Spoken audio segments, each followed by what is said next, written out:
There is a term so often used to describe our nation and those who have shaped it: American exceptionalism. American exceptionalism, the conventional wisdom tells us, makes our freedom a little more free, is how we dug the Erie Canal and irrigated the West, is why children in faraway lands grow up dreaming of one day moving here. And yet the irony is that the story of America has so often been written by those who were told by others with power and influence and wealth that they were anything but exceptional. For generation after generation, we have been told that when the world has sent its people to our shores, it has not sent its best. It sent Puritans and Sikhs and Quakers and Muslims and Jewish people who were banished for praying the wrong way, worshiping the wrong gods, angering the wrong people. It sent peasants and serfs from slums and shtetls who were treated as less because they hardly owned clothes, let alone land. It sent immigrants from whom power was something someone else had. We are told that America is exceptional because we are richer, stronger, more powerful than everyone else. The truth, my friends, is that America is exceptional because here, nothing is fixed into place. The frontier may be closed, we may have walked on the moon, but the work of fulfilling the values first enshrined in the Declaration of Independence, that work endures, and it belongs to us all. It belongs too to our newest Americans, those standing here with me today, all of whom were recently naturalized. Nearly a decade ago, I too felt what you feel, the joy of no longer being just a New Yorker, but an American too.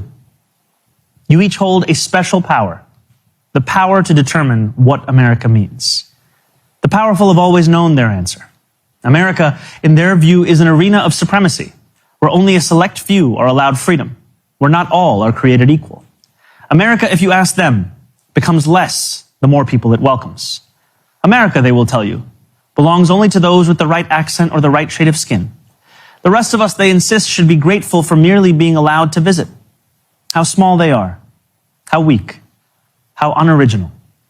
At every moment in our past, those who led through exclusion and isolation have tried to win power and enrich themselves by turning us against one another. Division is the oldest trick in politics and the cheapest. But time and again, including 250 years ago, those forces of division have been vanquished by the forces of progress. As Thomas Paine once wrote, "This new world hath been the asylum for the persecuted lovers of civil and religious liberty. Hither have they fled."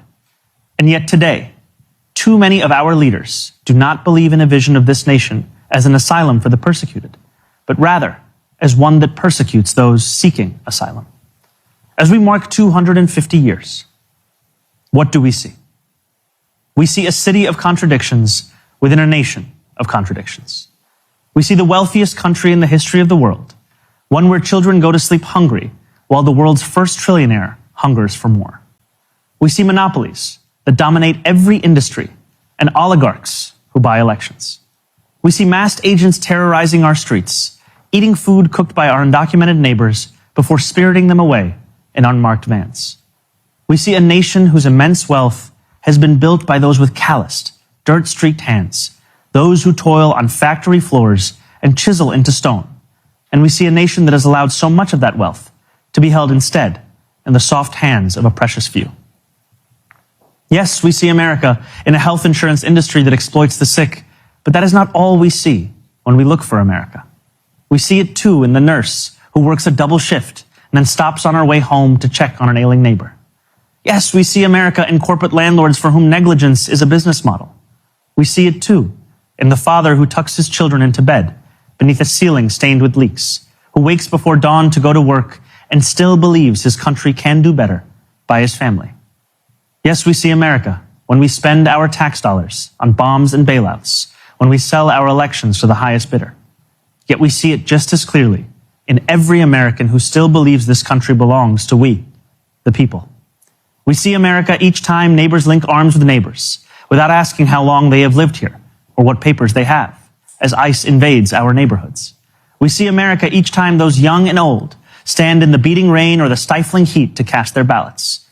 We see America each time working people demand more, not just for themselves, but for their fellow Americans.